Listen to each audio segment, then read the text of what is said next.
Most jobs change in some way, shape, or form. It doesn't really matter how thorough you are in your initial blueprint, how detailed you are in the plans, and how well laid out you think you have everything. Sometimes you find things that are just unexpected and throw a complete monkey wrench in everything that you have laid out. And that's what's going to happen today. You're going to see the boys have plan A, but then they have to go to plan B, and then at times they're going to have to go to plan C. And we're going to take you through the discovery process, and then we're going to watch what they do to overcome the obstacles that they're about to face. And we're just going to let her go. So without wasting any more time, let's just get right into this one. Lane and I are wrapped up with our first wall of the season. Just turned out freaking awesome. That was a really great way to kick off the year. We're hauling equipment out to our next one now. He's up there a little ways. So this one, all I know is it is like a paver patio type deal. I think this is actually like Tim's aunt and uncle or something like that. I'm not sure, but I'll tell you what, we'll all find out together.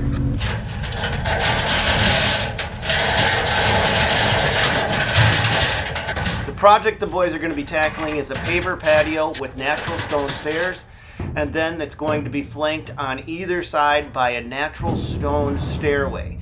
This is part of the process that ended up getting changed. It was originally slotted to be a paver sidewalk, but you'll see what happened in just a moment. There's Timmy. Wow, he's 2 minutes late. What kind of example is he setting for the rest of us? Before we start a new project, we go over the contract with the project foreman. Now in this case, it's going to be Blaine. And we actually leave him a copy of the contract with the complete material list as we have it laid out, including all of the details that we've gone over with the customer in the contract, so that our foreman is on the same page as the customer as the office. Settings, stepping stones and decorative rock is part of it, and then grading and stump removal. So this grading portion is where moving the pine tree stump. Now Kevin will go over where the gas is and everything around that. There might be some stuff in that area. The grading and removal disposal of one load of unsuitable soil. I figured we'd scrape up about a load of rock and stuff. There's going to be more rock under this. Now where Tim is currently standing is actually the old construction road, and that has to be restored to a lawn. But before we can just restore it, we've got more construction to do. So we're going to use that construction road before we take it out. Oh yeah, we're right down here on the river. I've got an importation of one load of structural fill soil, and then whatever you get from the patio, I was thinking of throwing in this low spot here. And then we're going to try to, I've got about 3 loads of screened and pulverized black dirt, top and everything in here. So we're going to try to take out as much rock as we can. Sure. Scraping it down and kind of however it works out. But we want to get these grades working right. I can't see us wanting to strip too deep under this now. So wherever this is the century length, your 5-inch step here, then you got your 1, 2, 3, 4, 5, 6 inches, and then you got 1, 2, 3, 4, 5 inch. I'm just trying to think if we were doing 2, that would bring you. I'm trying to make it. There's 2 steps right there. You know, 2 of them in here side by side, and then where they meet, we might have to do a little saw cutting to make them butt up a little tighter. Yeah. You know, where the 2, because there's going to be 6 steps here, or 6 of those stones here, and then 2 of them here. Does that make sense to you? Because I never really did go over this with you. This was just the idea we had. So let's paint you a little bit of a clearer picture. We've got an existing deck that we've got to work off from, and the first step off from that deck has to be the same distance as each one of the stone stairs that we're going to be putting in. So our first step down will be off the deck onto stone, and then from that stone we'll be stepping off from that stone onto another stone, and from that stone we'll be stepping onto a patio. So we've got to reverse engineer everything and set the patio at the right height to allow us to get one stone step on, a second stone step on, and to have each of those equal the distance of a step down off from the deck onto the first stone. So that's what Tim wants to set initially with Blaine, and then he's going to let him go. But these are the kind of decisions that we like to make sure that we have a second opinion on before we just let somebody go, because if you screw this up, then everything you do afterward will be just nothing but a problem. Now you're going to see two pieces of equipment on this job site more than anything else, a Kubota skid loader and a Bobcat mini excavator. But what you may notice is that the Kubota skid loader does the majority of the actual cutout.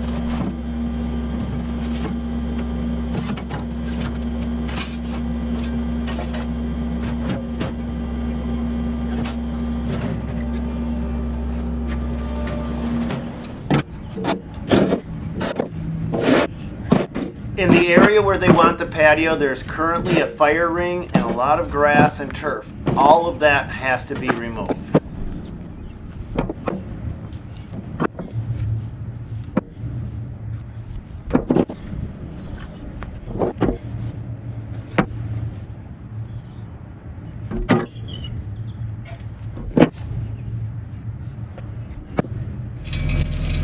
Now you have three different types of material below your pavers. You have raw ground, which we're going to call your base. Then we have sub-base, which is the material we're bringing in right now. And then you have screened sand. The sub-base, or the material you see right here, is recycled class 5.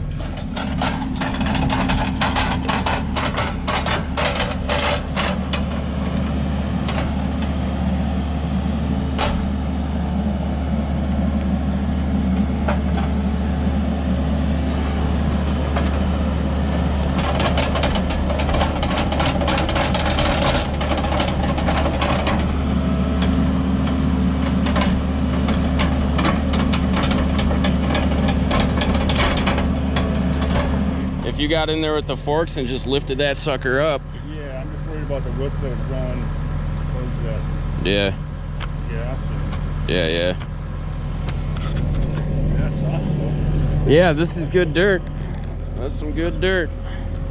This area happens to be the green zone, so this black organic material is perfect for the new grass that we plan on putting in at the end of this project. It's not suitable for the paver patio though.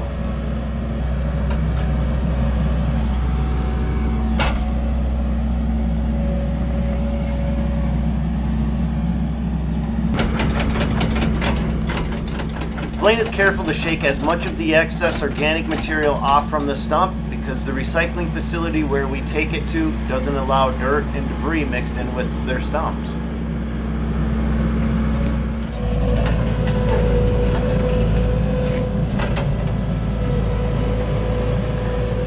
You'll notice that this street has no curb, and so all of the water that hits that street dumps directly onto the customer's property, and then because it's down a hill, goes right into their new structure that they just built, is going to dump right onto the patio that they want us to put in, and we've got to put in a drainage swale to control that.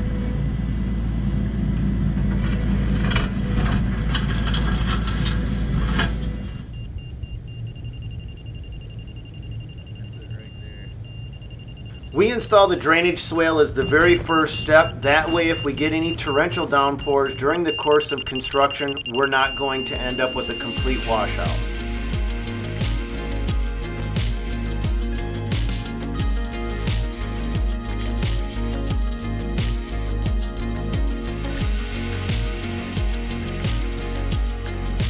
Now I'm going to jump in here because I'm guessing more than a few of you are asking, why don't you have fabric below that riprap? Well, because we're right on bedrock. So we are actually laying riprap and bedrock on a foundation of pure bedrock. Therefore, the fabric in this case really isn't an absolute necessity.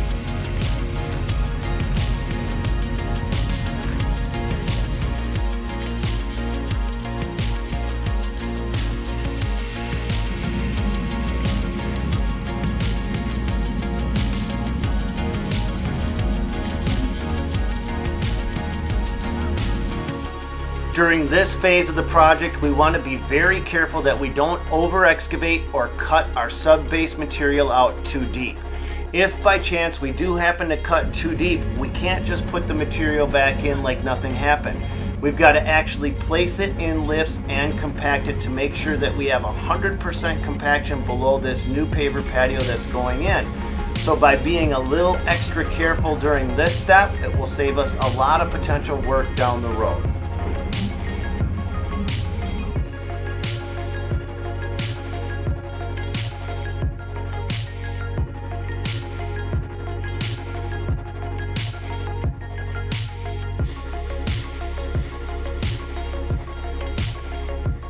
Now, whoa, we can't just cut to any measurement because that's the right measurement. We've also got to take into account that we've got to remove all of the organic material. So, for example, let's say we know we've got to cut 8 inches down to get the proper amount of base material in, but we still have black or organic material 8 inches down. It doesn't mean our job is done. Then we have to keep going to remove all of that organic material. Under no circumstances are we allowed to put a paver patio on any kind of black, organic, or non-structural fill soil.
Now look very closely at the soil. It still looks probably black to the average person, but to the trained eye, the black material has now been successfully removed and we are starting to get into the brown structural zone.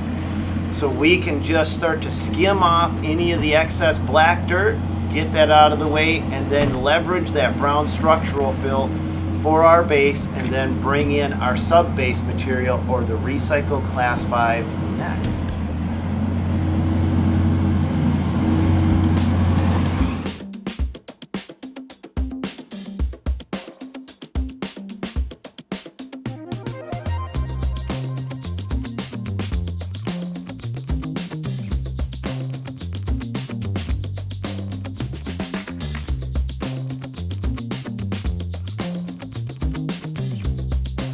On this project, the customers also requested that we flank the paver patio with 2 natural stone sidewalks, which are more of just natural landscape features to tie everything together than actual structural physical sidewalks. It's more for aesthetics than it is for use, but we still want to put enough base down that it won't move.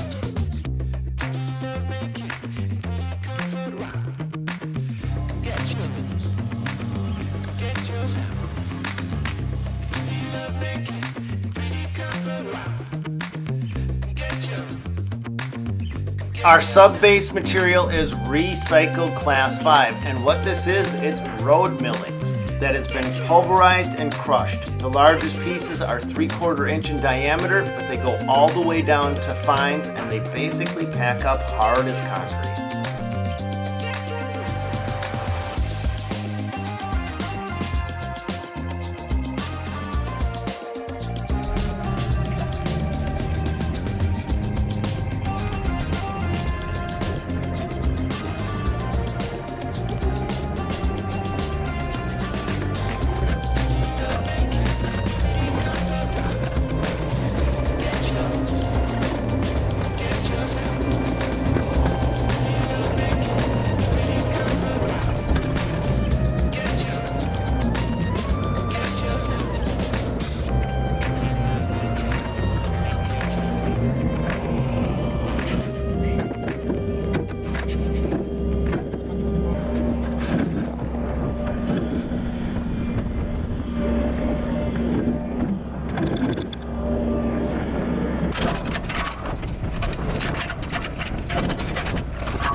Okay, so here's the problems that we're running into.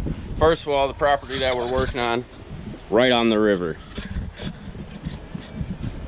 The problem with that is, you know, millions and millions of years ago, this was all underwater from the bluffs over there to the bluffs past the side of the shore over there a little ways. And because of that, this is nothing but limestone under there. You get about 6 to 8 inches underneath the topsoil, solid limestone. Solid limestone, right? Okay, first problem. Second problem, so homeowner, you know, wants steps along here, but they want them going all the way across. And how they wanted them, they wanted 1, 2, 3 across here. And there's no way that we could get that where there wouldn't be trippers. Second problem with that is how they were cast. They're cast on, you know, all 4 sides. So with the overhang on each one of the sides, we wouldn't be able to get it tight. There'd be 2 to a 2.5 inch gap in between each one of the stairs, if that makes sense. That's not something that we can saw cut. If it was natural stone, we could saw cut it.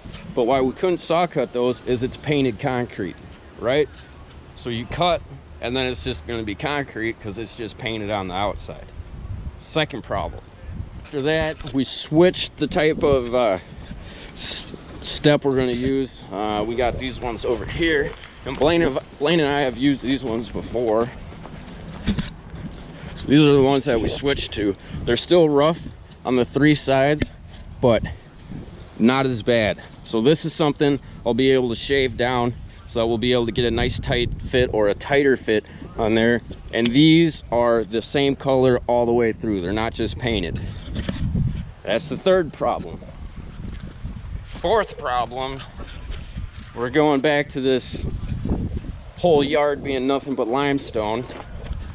And the homeowner here, out to this little dealie, ran a bunch of gas lines and stuff like that, saying that there's 3 running up to the house. They're all on top of each other. He says so. Gave us a rough idea where they were. We dug, we found them. There's the 3. Today we're excavating, and thank God Blaine's seen this. There's another one. This is gas, it feels like, and electric. These were the ones he told us about right here. This bundle, it's like gas, electric, some other nonsense, right? So we have called in a utility locate, and basically what that means is they come out and they locate the public utilities from the road to the main structure, which may not necessarily be your work zone, but they are obligated to notify you of where those utilities cross through any potential work zones. But any utilities that run from a main structure to an accessory structure are not located or marked by a utility locate. That's up to the customer to notify you, the contractor. Now in this case, the customer told us about 3 of the lines that he knew about, but it was pretty obvious that there were 2 that he wasn't aware of.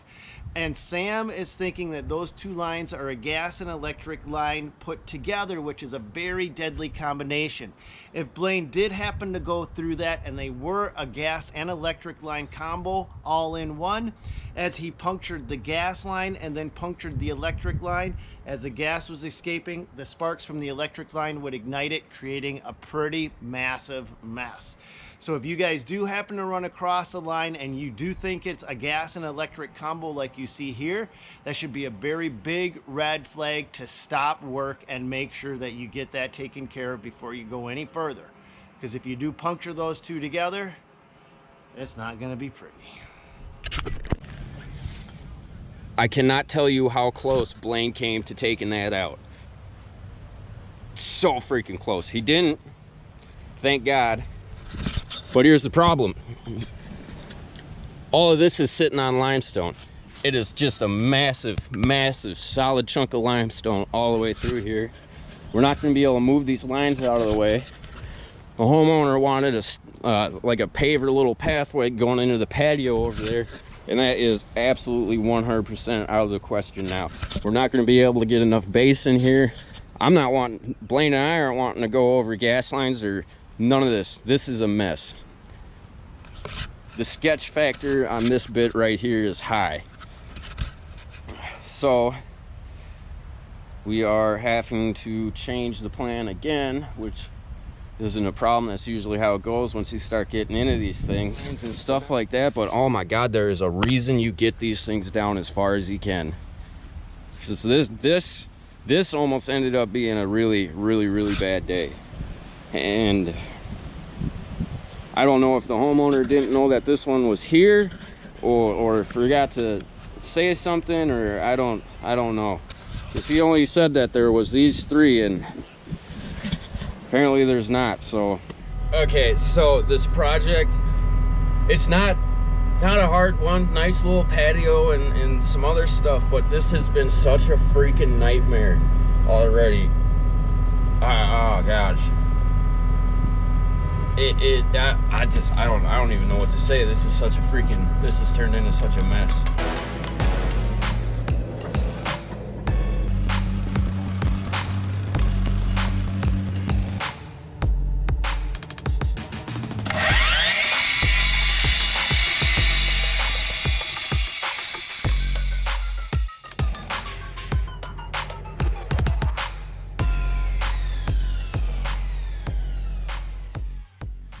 So it's been our experience that most projects do end up changing in some way, shape, or form. It's just the nature of the beast. As we're doing a design build project, the customer's vision sometimes change, sometimes the circumstances on the jobs dictate a change, but either way, the ability to be flexible and to roll with it helps keep a project on schedule. Imagine if the customer basically came out and said no. If he had zero flexibility, we would have been at a standstill at that point, because construction would have had to stop until those lines could be buried properly, and we would have had to gone into contract changes and overcharges. It just is part of the job. So what could be considered a mess in some situations can also be considered a mixed blessing if you have a customer that's willing to work with you. It makes such a difference in the world. And that's our video for today, you guys, except we're not done on this project, but we will be on the very next video. We're going to get the patio installed, all of the natural walkways installed, and all of the changes that you've seen us fighting through in this video come to life, and you get to see the finished project in the next video. If you like projects and videos like this, give me a thumbs up. It really does go a long way. It shows me that I'm on the right track. And if there's anything else you guys want to see, hit me up in the comments down below. I love making content for you guys. Now here's a couple 3 ideas that I had that I really wanted to shoot past you. Some of you guys have wanted to find out more about a mower called a fly mower or a hover mower. Well, I happen to have one of those, and I think I should do a video for you on that. Another one is I've got the Hill from Hell over at Shangri-La Douche. Some of you guys remember that project that I bought over the course of the winter and have been slowly working away at. Well, we got a lot of work to do over there. And then I've got a pretty nasty road with some massive potholes and divots, and I want to take a new attachment through it and see how it does. So that'll be coming down the pipeline, as well as a lot of fun stuff from our crews out in the fields. God bless you guys. Go get them, and hopefully we'll see you on another one. Catch you later.